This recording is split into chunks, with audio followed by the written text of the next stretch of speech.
नमस्कार, आप देख रहे हैं ब्रेकिंग बिहार। मैं सुमन कुमार आपके साथ अभी मौजूद हूं पटना विश्वविद्यालय के सैदपुर छात्रावास में। देखिए, सैदपुर छात्रावास काफी पुराना छात्रावास है और यहां पर विभिन्न जाति और धर्म के लड़के भी रहते हैं। यूजीसी का मामला जिस प्रकार से पूरे देश में हलचल मचाए हुए है, आप देखेंगे कि विभिन्न राज्यों में सवर्ण जाति के युवा और इसका लगातार विरोध भी कर रहे हैं। इन्हीं तमाम मुद्दों पर आखिर विरोध है, ऐतराज है तो किन मुद्दों पर है? क्या पूरे यूजीसी पर विरोध है या उसके कुछ मुख्य बिंदु हैं जिन पर विरोध है? इन्हीं तमाम मुद्दों पर इन युवाओं से बात करने के लिए आए हैं। सबसे पहले अपना परिचय दीजिए आप। मेरा नाम बालाजी है और मैं पटना विश्वविद्यालय का वर्तमान में काउंसिल मेंबर हूँ। अच्छा, हाँ।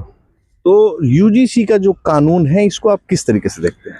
यूजीसी कानून बहुत बढ़िया है। अच्छा। हाँ, क्योंकि अगर आप जातिगत भेदभाव को खत्म करना चाहते हैं, कोई किसी को लंगड़ा लूल्हा कह देता है, स्त्री पुरुष का भेदभाव या फिर रंग के आधार पर तुम काला है हम गोरा है, तो ये बहुत बढ़िया है। लेकिन इसमें संशोधन एक करने की आवश्यकता है।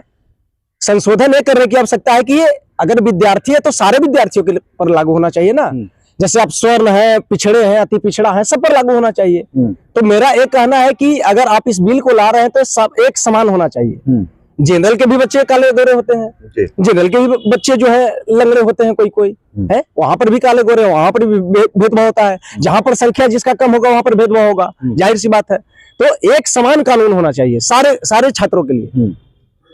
लेकिन किन बिंदुओं पर आपत्ति है? कुछ ऐसे बिंदु होंगे ना जिस पर, जैसे यहाँ पर बिंदु है कि आपके साथ भेदभाव हो रहा है तो आप केस कर सकते हैं, गुप्त रूप से भी केस कर सकते हैं, लेकिन सिर्फ फॉरवर्ड पर ही कर सकते हैं। माने बैकवर्ड वाले और ओबीसी वाले जो भी है, एससी एसटी और ओबीसी, ये मतलब गुप्त रूप से भी केस कर सकते हैं कि ये जो है मेरे साथ भेदभाव किया।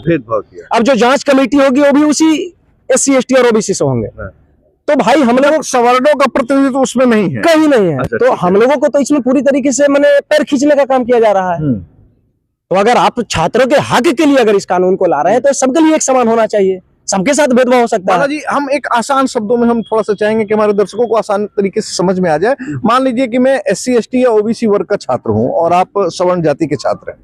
अगर मैं आप पर कोई आरोप लगाता हूं, जांच की प्रक्रिया चलती है और काफी दिनों की जांच के बाद में ये पता चलता है कि मैंने ईर्ष्यावश, द्वेषवश किसी भी तरीके से आप पर झूठा मुकदमा दायर कर दिया था, तो आप तो क्लीन चिट हो जाते हैं। लेकिन क्या उस स्थिति में हमें कोई सजा मिलेगी क्या? कोई सजा नहीं है। यही इसी का तो विरोध है ना, इसी का विरोध है कि फर्जी केस आप कर रहे हैं, आपके ऊपर कोई कार्रवाई नहीं होगी अगर वो दोषी नहीं पाया जाता है।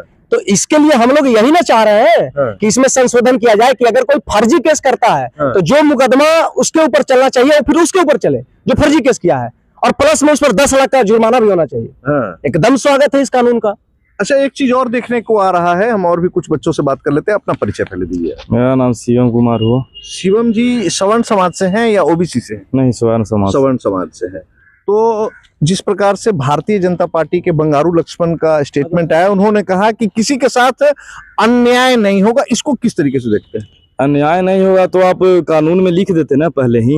अच्छा। कि अगर मान लीजिए स्वर्ण का भी बच्चा है और दलित का भी बच्चा है, दोनों साथ में है, तो वहाँ पहले कानून में ये भी लिखना चाहिए कि फर्जी केस होगा तो हम उस पर कार्रवाई करेंगे। तो आप तो एक तरफा बात बोल रहे हैं, सिर्फ आप दलित के नजर में देखते हुए बोल रहे हैं कि नहीं वो केस कर सकता है लेकिन आप दोबारा नहीं कर सकते हैं, तो ये तो गलत है। आरजेडी के एक प्रवक्ता ने बयान दिया कि 5,000 सालों से हम लोगों को दबाया जा रहा है, अब हम लोग दबाएंगे। दबाया नहीं जा रहा, हम लोग शोषण नहीं किए हैं, हम लोग अगला आदमी को पोषण दिए हैं। देखा जाए तो एक शब्द में। अच्छा। ब्राह्मण आज से नहीं, शुरू से बुद्धि और विवेक है, हमेशा बुद्धि रहा है, तो हमेशा सबको एक नजर से देखते हुए चला है। जब क्रिश्चियन लोग, जब पुर्तगाली जब भारत आया था तो वो चाहता था कि जो जितने भी लोग हैं हम सबको क्रिश्चियन में कन्वर्ट कर दें, लेकिन उस वक्त में एक ब्राह्मणी समाज ऐसा था, खड़ा हुआ था और उसको रोक लगवाया था कि हम ऐसा नहीं कर देंगे। आज अगर ब्राह्मण नहीं होता तो आज आप लोग का भी अस्तित्व नहीं होता। उनके बात बोल दीजिए। और भी लोगों से बात करते हैं। अपना परिचय दीजिए। प्रवीण कुमार नाम है मेरा, बीएन कॉलेज का छात्र हूँ, इकोनॉमिक्स डिपार्टमेंट। अच्छा, देखिए पूछना तो नहीं चाहिए लेकिन क्या कहा जाए, सरकार ने ऐसी स्थिति ला दी है कि हमें पूछना पड़ रहा है। आप किस समाज से हैं? ओबीसी समाज से हैं। ओबीसी से हैं जी। अच्छा, तो ओबीसी समाज से हैं। कहा जाता है कि सैदपुर तो भूमिहारों का गढ़ माना जाता है। यहाँ आप ओबीसी समाज से हैं, भूमिहार समाज के लड़कों के बीच में रहते हैं, प्रताड़ना झेलना पड़ता है, प्रताड़ित करते हैं ये लोग आपको? नहीं नहीं, ऐसा कोई बात नहीं। हम लोग फक्र से कहते हैं कि हम यादव है, वो भी फक्र से अच्छा, कहते हैं कि अरे बाप रे बाप, ओबीसी में भी यादव जी हैं? जी। हाँ, तो ये मतलब ये भी तो हो सकता है ना कि अगल बगल में खाली भूमिहारे सब है, तो अभी थोड़ा सा एट प्रेजेंट डर रहे हो कि कहीं नहीं, कुछ नहीं। बोल दिए बाद में मारने लगा था? नहीं नहीं, ऐसा कोई बात नहीं है। ऐसा भी तो हो सकता है ना। सब हम लोग दोस्त की तरह रहते इन्हीं हैं। लोगों के साथ रहना है, ये भी हो सकता है कि भाई अभी जब तक है साथ में तब तक इन लोगों का गुणगान करें, ऐसा भी कुछ बात नहीं नहीं, है? ऐसा नहीं। नहीं ना, कोई दबाव नहीं है ना? देखिए, क्या झगड़े- इस कानून को आप किस तरीके से देख रहे हैं? ये कानून जो है एक तरह से व्यक्तिगत तौर पे भी एक इंसान को दूसरे इंसान से लगाव दूर करना चाहती है, हाँ। और दूसरा है सामाजिकता को भी दूर करना चाहती है, तीसरा है कि देश में झंझट पैदा करना चाहता है। ये पार्टी जो है, जाति से ज्यादा तो पार्टी हमको नजर आता है, जाति से ज्यादा पार्टी नजर पार्टी आता है। नजर आता है। हाँ। भारतीय जनता पार्टी में इतना सारा पार्टी बन गया, आरजेडी में इतना सारा पार्टी बन गया, मतलब बहुत सारा, कांग्रेस में भी बहुत सारा पार्टी मतलब है। आप गुट की बात कर रहे हैं, हाँ। उसके अंदर में जो गुट बन गया है। जी, उसी हिसाब से है। हाँ। जाति को भी देखा जा रहा है। हाँ। उस नजर में झगड़ा का माहौल बन जाएगा। हाँ।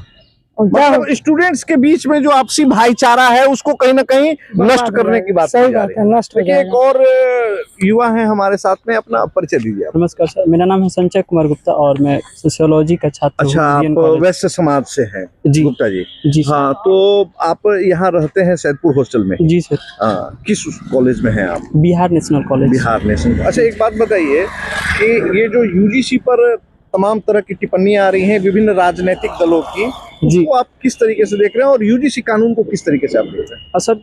सर सर्वप्रथम एक छात्र होने के नाते तो हमें उतना पॉलिटिकली इंक्लाइंड जो भी स्टेटमेंट है उस पर हमारा ध्यान जाता नहीं है। बिल्कुल। और दूसरी बात तो ये कहूँगा कि जो यूजीसी का जो भी नियम आया हो बैलेंस्ड अप्रोच नहीं है।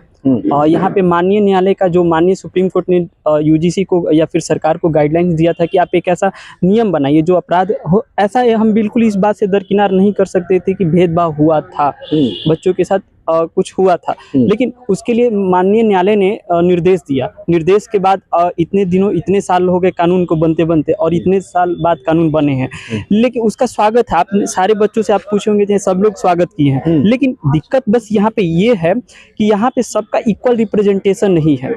यहाँ पे जो एक गेम चल रहा है जनरल वर्सेस बाकी और जो तीन समाज है उसको वर्सेस, हाँ, तो उस बात से लेके सब लोगों, सभी छात्रों को तकलीफ है। ठीक है, दिक्कत ये है कि अगर मान लीजिए अगर कहीं जनरल कास्ट का अगर कोई व्यक्ति और जहाँ पे अगर कोई माइनॉरिटी है या फिर उसमें उसके खिलाफ भी कुछ ऐसा टीका टिप्पणी होता है, जातिवाचक सूचक शब्द मान लेते नहीं है, तो क्या जातिवाचक सूचक शब्द से ही किसी के की भावनाओं को ठेस पहुंचाया जा सकता है? ऐसा तो नहीं है। ठीक है, उसको तो और भी कई तरह से प्रताड़ित किया जा सकता है। ऐसी कई घटनाएं भी हैं। पटना विश्वविद्यालय में भी आप ऐसा कई देखते होंगे कि अगर कहीं दूसरा समाज अगर कहीं मेजोरिटी में है तो वो जनरल, अगर वहाँ पे माइनॉरिटी में तो दबाएगा। हम ये नहीं कह रहे हैं, किसी को नहीं कह रहे कि किसने किसको दबाया है, लेकिन बस ये कर चाहते हैं कि यहाँ पे सबको इक्वल अपील करने का मौका मिले। हर एक वर्ग का, कोई भी समाज का बच्चा हो, उसको इक्वल रिप्रेजेंटेशन हो, वो इक्वली अपना वॉइस रख सके। और ये जो रूल आया है सब वेलकम करते हैं हम लोग। वी आर थैंकफुल दैट कि गवर्नमेंट ने ये रूल लाया है। ठीक है, लेकिन इसमें प्रोविजंस होने चाहिए। जब तक से बिना संशोधन के अगर ये रूल बन जाते हैं तो इसका विरोध होगा, पूरे देश में विरोध होगा और सारे छात्र इसका विरोध करेंगे। आपने एक बहुत अच्छा सवाल किया सरकार से। आपने जो सवाल किया, आपने कहा कि मेजोरिटी और माइनॉरिटी का खेल होता है, मतलब जहां जो बहुसंख्यक हैं वहां वो सामने वाले को दबाने का प्रयास करते हैं। देखिए, करते नहीं है और ऐसी घटनाएं सामने आती हैं, ऐसी घटनाएं सामने आती तो हैं। वही हम लोग का मानना है कि सबको इक्वली अपने वॉइस को रखने का मौका मिलना चाहिए। दूसरी बात, इसके लिए कोई प्रोविजन नहीं है कि अगर किसी बच्चे के खिलाफ अगर फेक एलिगेशंस लगते हैं तो आप समझ सकते हैं कि जो इन्वेस्टिगेशन होता है उसका ट्रॉमा कितना सिग्निफिकेंट होता है। छात्र जीवन में जब आप मेंटली इतना चीज पढ़ रहे होते हैं, अगर उस समय अगर आप पे कोई एलिगेशन है और उसके प्रोसीडिंग्स में आप इन्वॉल्व हो गए तो पढ़ाई भी आपकी बाधित होगी। आप तो कोई क्रिमिनल है नहीं। और मतलब ये जो जितने भी प्रोविजन है तो सरकार को जरा सोचना चाहिए कि जैसे कि अगर गुप्त रूप से कोई अगर कंप्लेन भी कर दे तो गुप्त रूप से ही उसका भी जांच हो, तो एक तरह से उसका मेंटल ट्रॉमा उस पे ना आए। अगर मान लीजिए अगर किसी पे अगर ऐसा आरोप लग जाएगा तो उसका छवि भी, डिफेमेशन भी है, जैसे मानहानि का भी इसमें होना चाहिए कि वो उसने मेरे खिलाफ मानहानि का भी मुकदमा दर्ज कर सकता है कोई। मतलब मान लिया जाए कि सरकार ने यूनिवर्सिटी को भी राजनीति का अखाड़ा बना दिया है, जो भी है मतलब आप लोग समझ सकते हैं। बस ये हम कहेंगे कि एक बैलेंस्ड अप्रोच नहीं है। बैलेंस अप्रोच नहीं। देखिए हमारे साथ में वैश्य समाज के एक युवा है और इधर एक यादव समाज के एक युवा है।